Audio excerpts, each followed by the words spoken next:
बिस्मिल्लाहिर्रहमानिर्रहीम। अस्सलाम वालेकुम students. Class 9 chapter number 1 fundamentals of chemistry, जिसका टॉपिक है एलिमेंट्स।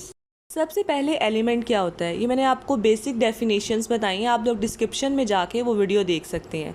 एलिमेंट्स हमारे पास सेम टाइप ऑफ एटम से मिलके बनते हैं। एलिमेंट्स ऐसे सब्सटेंसेस होते हैं जिनको हम लोग ऑर्डिनरी केमिकल प्रोसेस से मज़ीद सिंपलर यूनिट्स में कन्वर्ट नहीं कर सकते। अर्ली स्टेजेस में हमारे पास 9 डिफरेंट एलिमेंट डिस्कवर हुए थे। Carbon, gold, silver, tin, mercury, lead, copper, iron और सल्फर।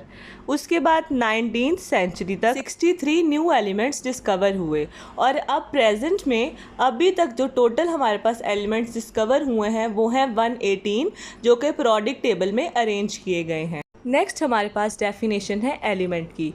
कोई भी एक ऐसा सब्सटेंस जो सेम टाइप ऑफ एटम से मिलके बने, उसको हम कहते हैं कि ये एलिमेंट है। फॉर एग्जांपल यहाँ पे मैंने एक आयरन का एलिमेंट लिया है और जो सर्कल मैंने छोटे छोटे ड्रा किए हुए हैं, इसको मैंने एटम्स दिखाया हुआ है। तो यहाँ जितने भी एटम्स हैं वो सारे आयरन के एटम होंगे, सेम टाइप ऑफ एटम्स होंगे, जिससे हमारे पास आयरन का एलिमेंट बनेगा। इसके अलावा सब्सटेंस का हमारे पास सेम एटॉमिक नंबर होना चाहिए। अब यहाँ मैंने एक एटम लिया है, उसमें दरमियान में हमें पता है न्यूक्लियस होता है और शेल्स होते हैं, ठीक है। साइड्स पे न्यूक्लियस पे हमारे पास प्रोटॉन होता है और न्यूट्रॉन होता है। कोई एटम है, उसमें जितने नंबर ऑफ प्रोटॉन्स होते हैं उसका एटॉमिक नंबर भी उतना ही होता है। लेट्स सपोज हाइड्रोजन, अगर उसमें एक प्रोटॉन है तो उसका एटॉमिक नंबर भी हमारे पास एक ही होगा। उसके अलावा हमारे पास कोई भी एलिमेंट वो डिकम्पोज होकर सिंपल सब्सटेंस में कन्वर्ट नहीं होता। उसके बाद एलिमेंट्स सॉलिड स्टेट में भी पाए जाते हैं, लिक्विड फॉर्म में भी और गैस स्टेट में भी पाए जाते हैं। सबसे पहले एग्जांपल लेते हैं सॉलिड एलिमेंट्स की, सोडियम, कॉपर, जिंक और गोल्ड। उसके बाद बारी है लिक्विड एलिमेंट्स की, जिसमें मरकरी और ब्रोमीन। फिर आता है gases elements, hydrogen, oxygen and nitrogen. अब नेक्स्ट हमारे पास है classification of elements. Number 1 metal, non metal and metalloids. Metals में हमारे पास कोई भी ऐसे एटम्स या एलिमेंट्स जो इलेक्ट्रॉन रिलीज़ करते हैं वो हमारे पास मेटल्स होते हैं। फॉर एग्जांपल सोडियम हमारे पास एक इलेक्ट्रॉन लूज़ करके उसके ऊपर पॉजिटिव चार्ज आ जाता है, तो सोडियम हमारे पास एक मेटल है।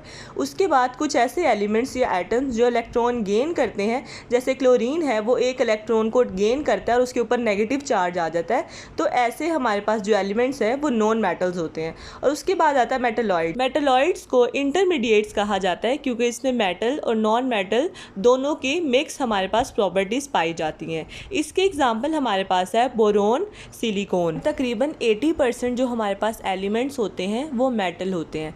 नेक्स्ट बात की गई है कि हमारी ह्यूमन बॉडी के अंदर जो एलिमेंट्स होते हैं उनको हम लोग कहते हैं बायो एलिमेंट्स। अब वाटर हमारे पास 65 to 80% हमारी बॉडी का मैस बनाता है। उसके अलावा हमारे पास 6 ऐसे एलिमेंट्स हैं जो 99% हमारा बॉडी मैस बनाते हैं, जिनमें हमारे पास है oxygen, carbon, hydrogen, nitrogen, calcium and phosphorus. इसके अलावा कम परसेंटेज में और भी एलिमेंट्स हमारी बॉडी में पाए जाते हैं। नेक्स्ट हमारे पास है रिप्रेजेंटेशन ऑफ एलिमेंट्स, कि एलिमेंट को हम लोग रिप्रेजेंट कैसे करते हैं। कोई भी एलिमेंट को हम लोग उसके सिंबल से रिप्रेजेंट करते हैं, और वो सिंबल हम किस तरह से लगाते हैं, एलिमेंट के नाम से ही हम उसका सिंबल निकालते हैं। फॉर एग्जांपल हमारे पास अगर हाइड्रोजन है तो उसका हमारा H लिख देंगे, सिलिकॉन है SI लिख देंगे। इस तरह से उसके नाम से ही हम उसका सिंबल लिखते हैं। अब ये सिंबल हमारे पास एक लेटर का भी हो सकता है और 2 लेटर का भी हो सकता है। फॉर एग्जांपल हाइड्रोजन को हम H से डिनोट करते हैं, हाइड्रोजन को N से, और 2 लेटर वाले कैल्शियम को Ca, मैग्नीशियम को Mg से। और कुछ एलिमेंट्स ऐसे होते हैं जो उनके नाम से उनका सिंबल नहीं लिया जाता, for example sodium Na। Next हमारे पास है वैलेंसी। कोई भी एलिमेंट की दूसरे एलिमेंट के साथ कंबाइन होने की कैपेसिटी को हम लोग कहते हैं वैलेंसी। वैलेंसी को हम लोग कोवेलेंट कंपाउंड और आयनिक कंपाउंड में देखेंगे। कोवेलेंट कंपाउंड्स ऐसे कंपाउंड्स होते हैं जिसमें कोवेलेंट बॉन्ड होता है, और कोवेलेंट बॉन्ड इलेक्ट्रॉन की शेयरिंग से बनता है। फॉर एग्जांपल हमारे पास हाइड्रोजन है और क्लोरीन है। हाइड्रोजन के वैलेंस शेल में हमारे पास एक इलेक्ट्रॉन होता है, जबकि क्लोरीन के आउटर मोस्ट शेल में, वैलेंस शेल में हमारे पास 7 इलेक्ट्रॉन होते हैं। अब ये दोनों अनस्टेबल होते हैं, तो ये क्या करते हैं, दोनों म्यूचुअल शेयरिंग से इलेक्ट्रॉन को शेयर करते हैं, और इस तरह से हाइड्रोजन और क्लोरीन के एक इलेक्ट्रॉन शेयर करने की वजह से हाइड्रोजन के आउटर मोस्ट शेल में 2 इलेक्ट्रॉन हो जाएंगे और वो डुप्लेट रूल को फॉलो करेगा और स्टेबल हो जाएगा। सेम इसी तरह क्लोरीन के आउटर मोस्ट शेल में 8 इलेक्ट्रॉन हो जाएंगे, वो ऑक्टेट रूल को फॉलो करेगा और इस तरह से क्लोरीन भी स्टेबल हो जाएगा। नेक्स्ट आयनिक कंपाउंड वो होते हैं जिसमें आयनिक बॉन्ड होता है और ionic bond complete transfer of electron से बनता है, यानी वो शेयर नहीं कर रहा होता, मुकम्मल तौर पे एक एटम दूसरे एटम को अपना इलेक्ट्रॉन दे देता है। फॉर एग्जांपल हमारे पास जो नाइट्रोजन है वो एक इलेक्ट्रॉन देता है तो उसकी वैलेंसी हमारे पास एक होगी। मैग्नीशियम 2 इलेक्ट्रॉन देता है तो इसकी वैलेंसी 2 होगी। क्लोरीन 1 इलेक्ट्रॉन एक्सेप्ट करता है तो इसकी वैलेंसी 1 होगी। ऑक्सीजन 2 इलेक्ट्रॉन एक्सेप्ट करता है तो इसलिए ऑक्सीजन की वैलेंसी भी 2 ही होगी।